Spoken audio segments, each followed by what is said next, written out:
Welcome all of my dear student in Sri Digambar Institute of Technology, Dausa. Dear student, as you know, this is our 15 video lecture in harmony in nature. Harmony in the nature. First of all, we will know about the harmony. What is harmony? Okay. तो harmony हमने पिछले video lecture में देखा कि harmony जो होती है वो हमारी समरसता या प्लीजेंटनेस की अवस्था को हम हार्मनी का नाम देते हैं। तो सबसे पहले हमें समझना होगा कि ये जो समरसता है, प्लीजेंटनेस है, वो कब जा कर के हमारे अंदर विकसित होती है। The basic human aspiration of every human being is continuous happiness and prosperity. मनुष्य की जो आधारभूत आकांक्षा या जो इच्छा है वो ये है कि हर एक इंसान लगातार सतत निरंतर खुश और समृद्धशील रहना चाहता है। The happiness lies in understanding and living in harmony at all level of society. लेकिन ये जो खुशी है ये तभी जाकर के निहित है जब हमारी अच्छी सोच और अच्छा ज्ञान समझ है तथा living in harmony at all levels of society.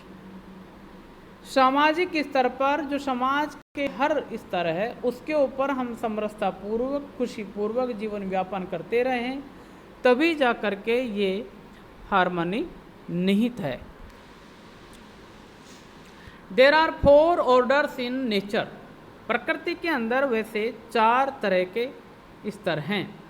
Human order, animal order, plant order, material order. हमें इन 4 अवस्थाओं को भली भांति समझना चाहिए तथा हर एक की जिम्मेदारी, दायित्व तथा एक दूसरे की जिम्मेदारी एक दूसरे के ऊपर टिकी हुई है। हमें इनकी स्थिति को भी जान लेना चाहिए। 4 ऑर्डर ह्यूमन कौन कौन से हमारे?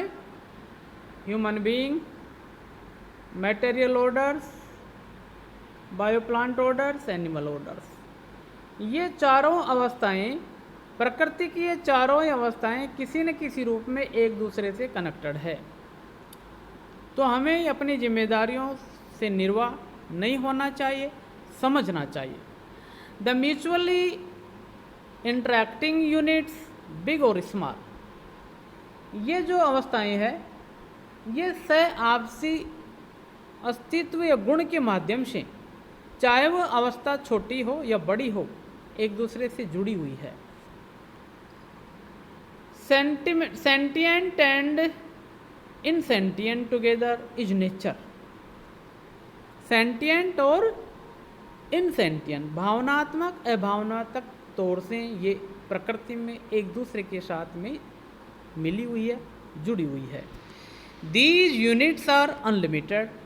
यदि हम इनकी गणना करें तो ये अवस्थाएं असीमित हैं। There is exist a dynamic balance, लेकिन एक बड़े चुंबकीय तरीके से एक दूसरे से कनेक्टेड है, अस्तित्व में है। Self regulation among all these units. जितने भी अवस्थाएं हमारे इस पृथ्वी के ऊपर व्याप्त है उनमें अपने स्तर के रूल एंड रेगुलेशन है तथा अपने खुद के नियम कायदे कानून के अनुरूप वे अपने अस्तित्व को बनाए हुए हैं। किसी दूसरी अवस्था से किसी प्रकार की परेशानी या नुकसान नहीं होता। All these units can be categorized into 4 distinct orders as follow. वैसे अगर इनकी हम गणना करें तो इनकी संख्या असीमित है, उनकी गणना हम नहीं कर सकते। तो इतने बड़े भूभाग के ऊपर, विस्तृत भूभाग के ऊपर इनका फैलाव भी अनगिनत है, लेकिन हमने इनको 4 अवस्थाओं में वर्गीकरण कर दिया जिनको इस तरह से हम समझ सकते हैं। मटेरियल ऑर्डर, इसके अंदर कौन कौन सी चीज़ आते हैं? पदार्थ जैसे मिट्टी, पानी, हवा, ये तीनों चीज़ों का समावेश है। प्लांट ऑर्डर, बायोप्लांट ऑर्डर, इसके अंदर पेड़ पौधे सम्मिलित है। ह्यूमन ऑर्डर, इसके अंदर मानव जाति सम्मिलित है। एनिमल ऑर्डर, इसके अंदर पशु पक्षी सम्मिलित है। इस तरह से हम इनकी अवस्थाओं को समझ सकते हैं।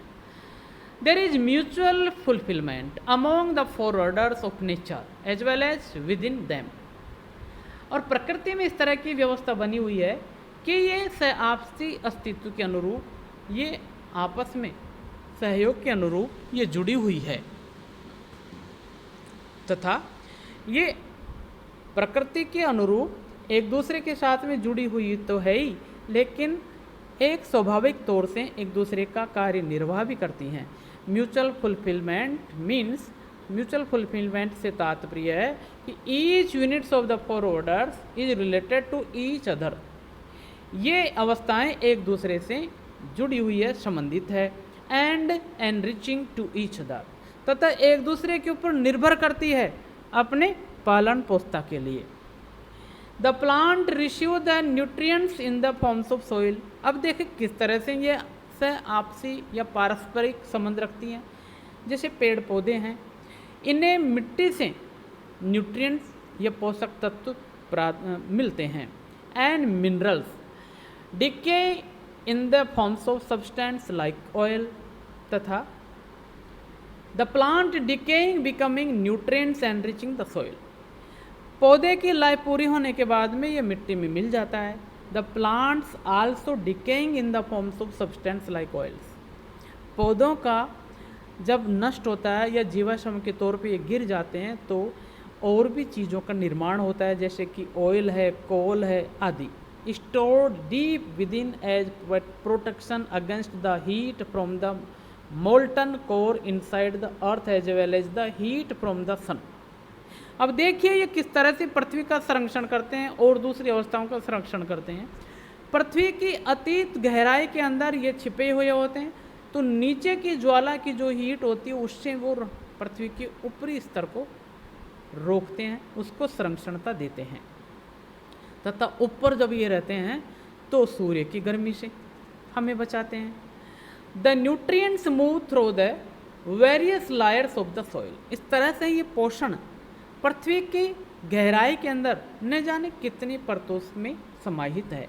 The soil is held together with the help of roots of plants. लेकिन पृथ्वी, मिट्टी इन पेड़ पौधों को पोषकता पेड़ पौधों की जड़ों के माध्यम से उपलब्ध करवाती है। The soil is held together with the help of roots of plants which also prevent soil erosion. तथा पेड़ पौधों की जो जड़ें हैं ये मिट्टी के कटाव से भी बचाती है, मिट्टी के कटाव को भी बचाती है। The movements of the material is facilitated by the plants which produce oxygen and carbon dioxide. इस तरह से इन भौतिक अवस्था की जो चीज़ें हैं, पदार्थवाचक अवस्था की जो चीज़ें हैं, वे पेड़ पौधों से इस तरह से पोषित होती रहती है, तथा पेड़ पौधे भी हमें कार्बन डाइऑक्साइड और ऑक्सीजन गैस प्रतिपादित करते हैं। इस प्रकार से plant order and material order has neutral existence in a relationship of mutual fulfilment with each other.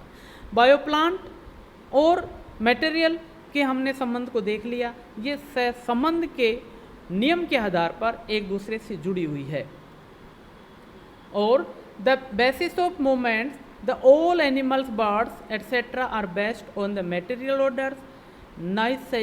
necessities for both plants and animals are water, oxygen. There is enrichment of soil for having good plants. Plants provide food for animal order. Plant order to facilitated by the animal order on mutual fulfillment basis. अब इस तरह से जो जानवर अवस्था है वो किस तरह से पदार्थ अवस्था और प्रकृति अवस्था से जुड़ी हुई है।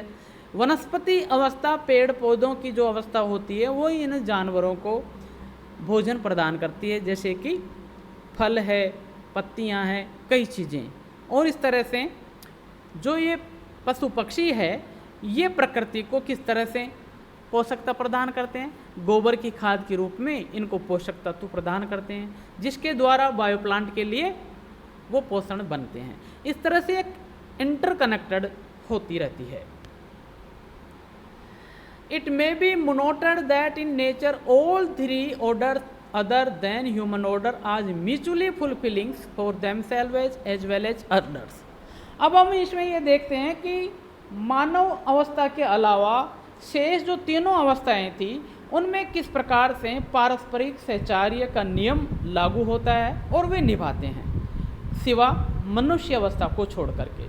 On human order has to work hard to ensure mutual fulfilment with other orders. लेकिन मानव अवस्था को हम देखते हैं तो इन तीनों अवस्थाओं के साथ में नेचुरल एक्सेप्टेंस या फिर म्यूचुअल फुलफिलमेंट बड़ी मुश्किल से ये निभा पाती है।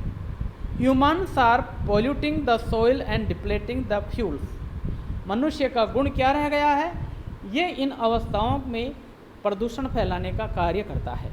Humans depends on plants for food and ecosystem, जबकि हमें देखना चाहिए कि हम इस पर्यावरण पर ही टिके हैं, इन पेड़ पौधों के ऊपर ही हमारा जीवन निर्भर है।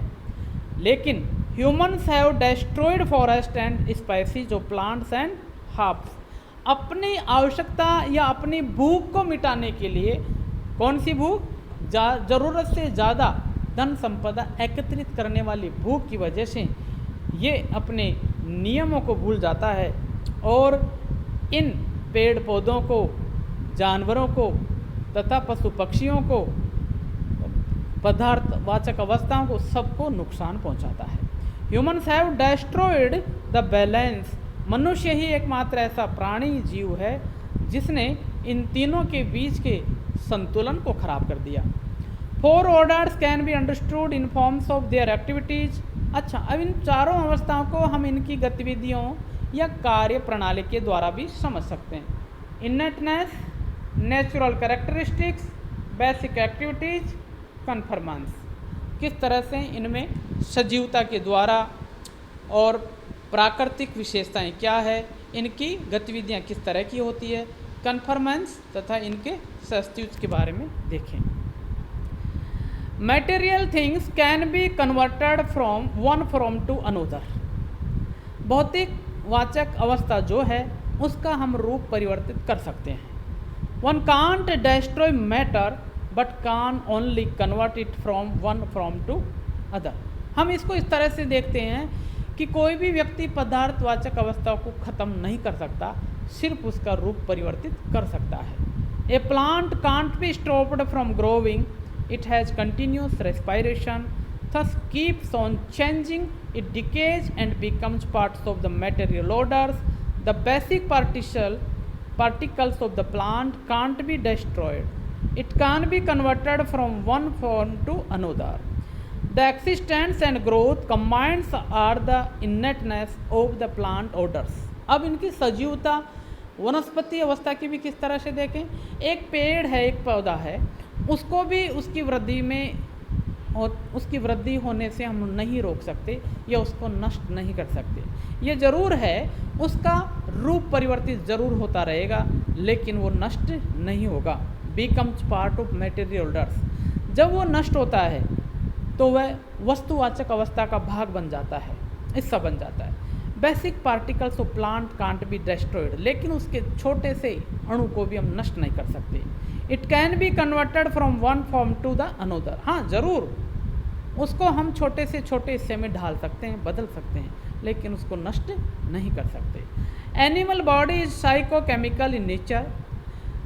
जो जानवर अवस्था है उसका जो शरीर है वो रासायनिक संगठनों से बना हुआ है। The animal order imbibes existence and growth in the body and has will to live in self as its innateness. तथा ये पशु या जानवर अवस्था भी इस रूप या नियम से बंधी हुई है कि इसका जो अस्तित्व है वो हमारे अनुसार पृथ्वी पर मौजूद है।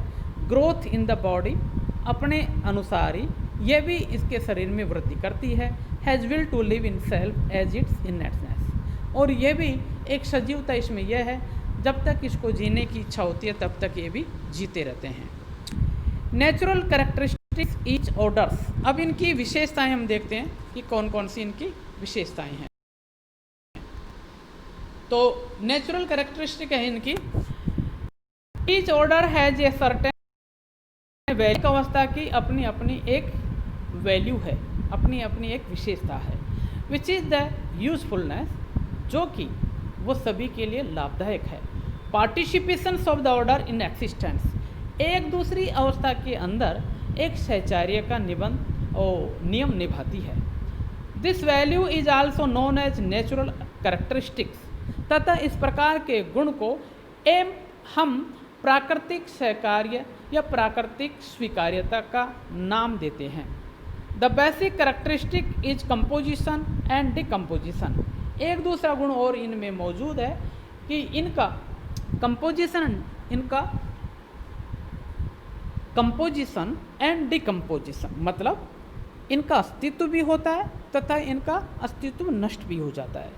This enables the units of come together and form bigger units, तथा ये एक गुण और समाहित रखती है, ये छोटे से छोटे अणु में भी तब्दील हो जाती है और बड़ी सी भी बड़ी चीज़ इनकी बना लेते हैं। Bigger units transforms to smaller units, बड़ी से भी बड़ी अवस्था छोटे में तब्दील हो जाती है। जैसे कि एक छोटा सा एक बड़ा सा कोई चट्टान का पत्थर है, उसको हमने तोड़ते तोड़ते तोड़ते एक जरा सा कण बना लेंगे, ठीक है, वापस उसको कंपोज करके करके करके एक बहुत बड़ी बिल्डिंग बना लेंगे। तो इनमें ये गुण और है। For example, a building is composed of stones, it can be broken down to small pieces which is decomposition. For example में हमने समझ लिया इसको। प्लांट्स, ठीक है, plants nurture other plant units, the value of the plant units is to nurture, this is the value of all the four orders. इसी तरह से वनस्पति अवस्था का होता है कि इनका भी एक गुण है, ये दूसरी अवस्थाओं को भी पोषकता प्रदान करती है। जैसे कि एनिमल्स इनकी पत्तियां खा करके, या व्यक्ति प्लांट्स से कई तरह की झाड़ियों से जो भी देसी दवा बनते हैं या और केमिकल लेकर के मेडिसिन वगैरह का भी निर्माण करते हैं, तो ये हमारे काम में आते हैं। लेकिन इंसान कभी इनके साथ में सहयोग स्थापित नहीं कर पाता। In the material and plant order there is recognising and fulfilment and doesn't have activities of assuming and नोविंग।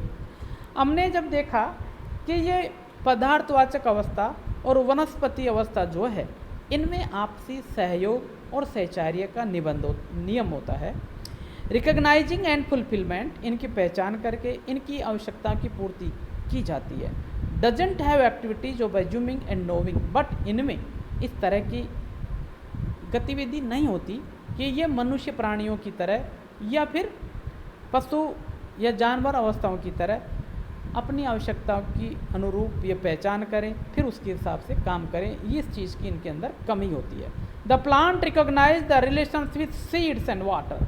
हाँ, वनस्पति अवस्था के अंदर एक गुण जरूर है कि वह अपनी आवश्यकता जो है उसको ज़रूर पहचान लेता है कि पानी उसको कहाँ मिलता है, तो वह अपने जड़ के माध्यम से पृथ्वी की गहराइयों में अपनी जड़ के माध्यम से पानी ले लेता है। It fulfils it by the acting accordingly. Animals and human have selecting और tasting in the forms of response. अब वनस्पति और पदार्थवाचक अवस्था के अलावा जानवर अवस्था और मनुष्य की जो अवस्था है, इनके अंदर एक गुण विशेष होता है। ये अपनी रुचि और अपनी पसंद के अनुरूप वस्तुओं का चयन कर लेते हैं। All the four activities of नोविंग, assuming, recognising and fulfilment exist in humans.